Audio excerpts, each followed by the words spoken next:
Welcome to Lesson 10 of How to Understand Quranic Grammar series.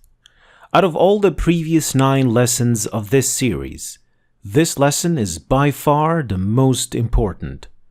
Understanding this lesson will help you understand a major concept of the Arabic language that is considered to be its backbone.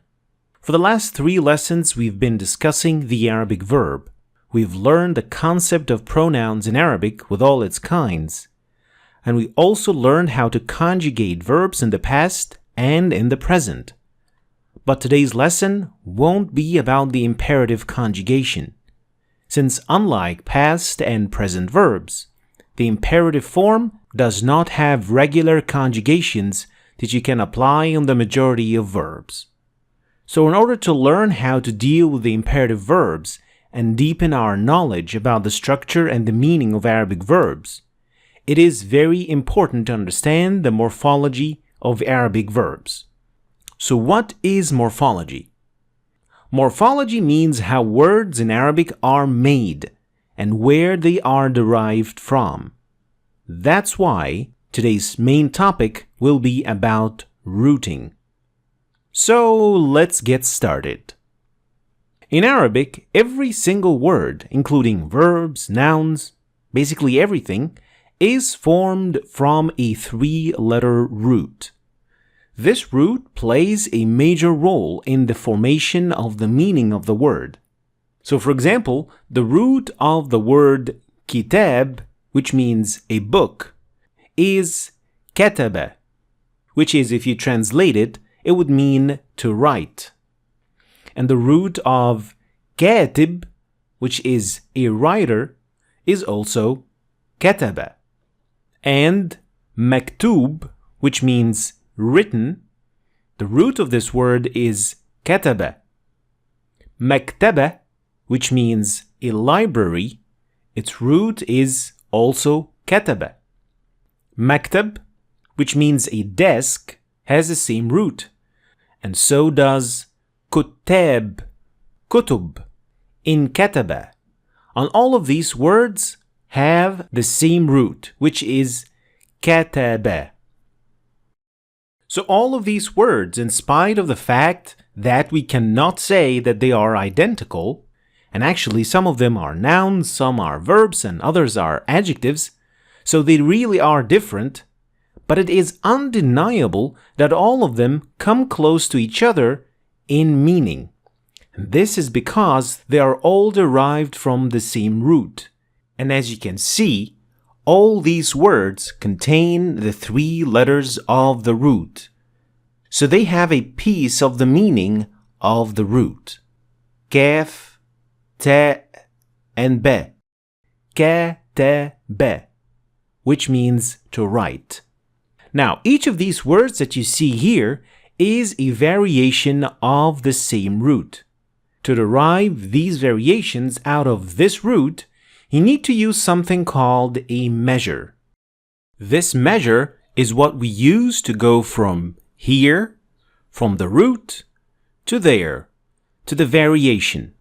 And each of these measures has a pattern that enables you to form nouns, verbs, and so on. So you can look at measures in Arabic as molds to make words. These measures in Arabic are limited in number and they follow a logical system. So knowing them enables you to form words from almost any root. So in Arabic, the root and the measures, so the molds, have patterns, which makes it possible for us to know how to go from roots to variations using measures. So the root of kataba has the pattern of fa'ala. The fa then refers to the first letter of the root, the ain represents the second letter of the root, and the lam then also stands for the third letter. So kataba has the same pattern, or in Arabic, wazn, of fa'ala. Kataba, fa'ala. And you have many other verbs that follow the same pattern. Zara'a, fataha, ضرب, So all of these roots have the same pattern, which is فعل. And from this root, we can then see the patterns of different measures.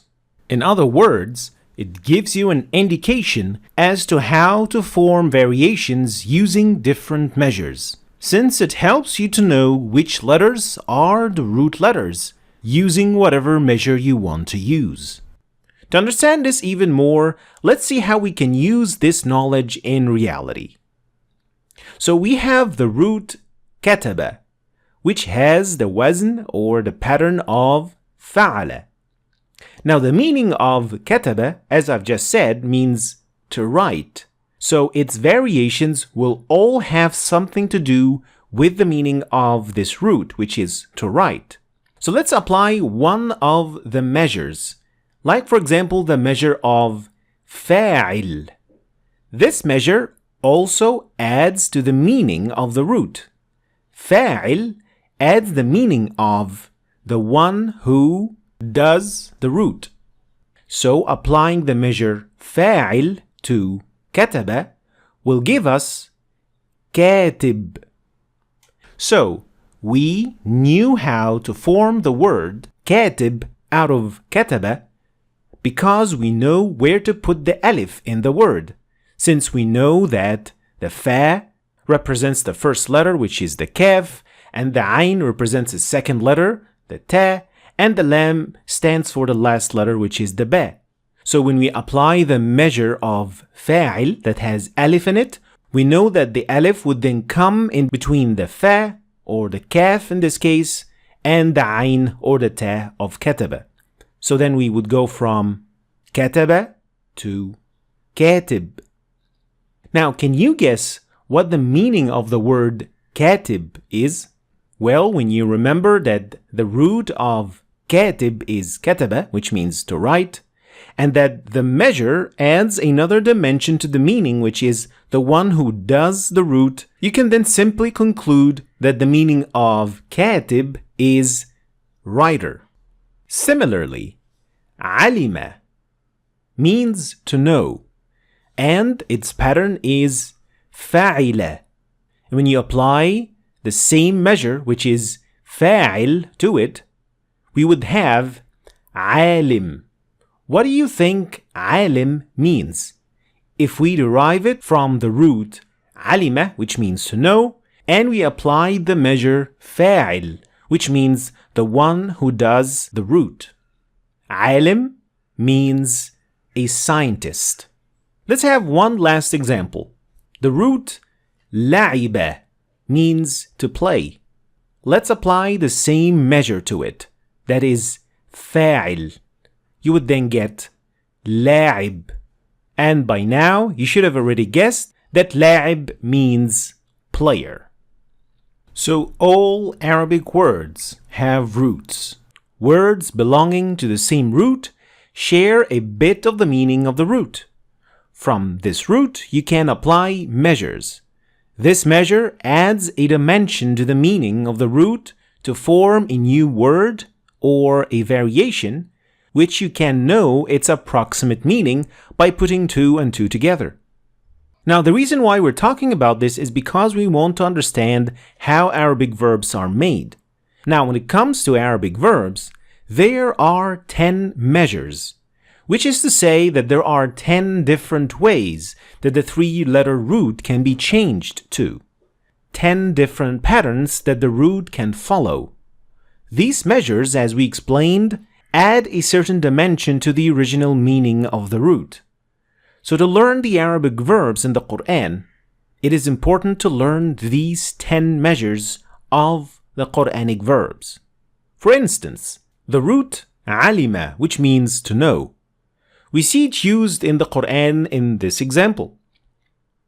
قَدْ عَلِمَ كُلُّ أُنَاسٍ مَشْرَبَهُمْ. So here the word alima is used with the meaning of know. But if you simply apply one of the 10 measures of the Arabic verb on this root, and in this case we choose the measure of fa'ala, you turn it into a different measure. And what happens is, it takes whatever the meaning of the root was and adds the dimension of the measure to it, which is in this case, to cause the root to happen. So the measure of doubling the ayn of the verb, or the second letter of the verb, would turn the verb from its meaning, its root meaning, to cause the root meaning to happen. So this means that we will go from alima, or to know, into allama, like in this example. وَعَلَّمَ آدَمَ الْأَسْمَاءَ كُلَّهَا. So can you tell what the meaning of this sentence is? Let's check the translation. And he taught Adam the names, all of them.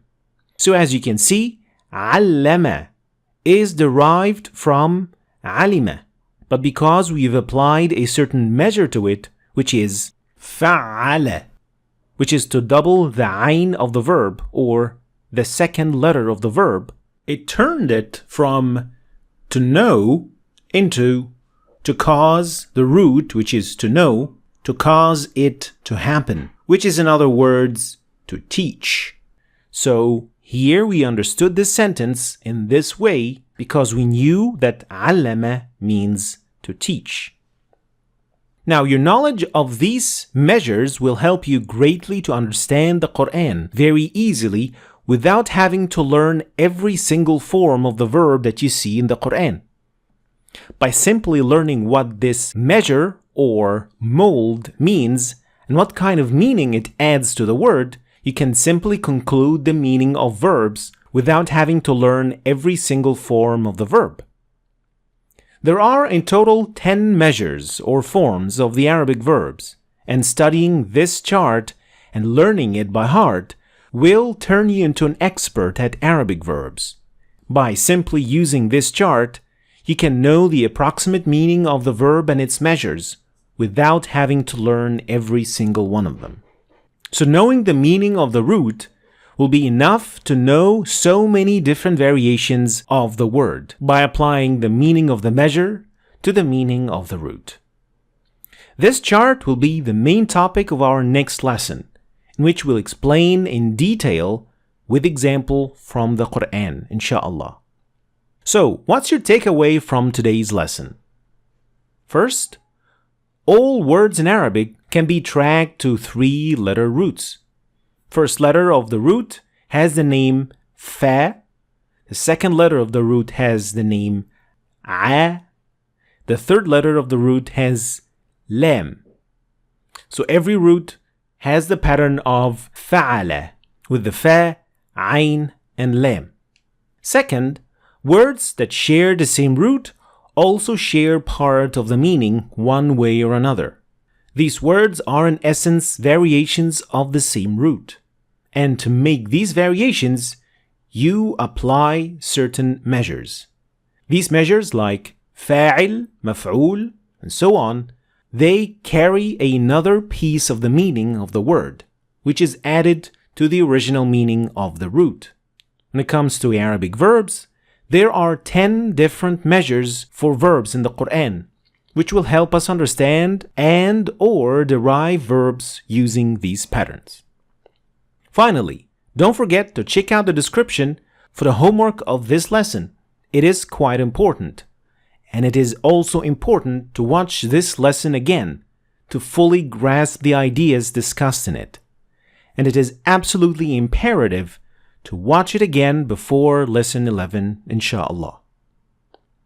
Thanks for watching. I hope you've learned something new today.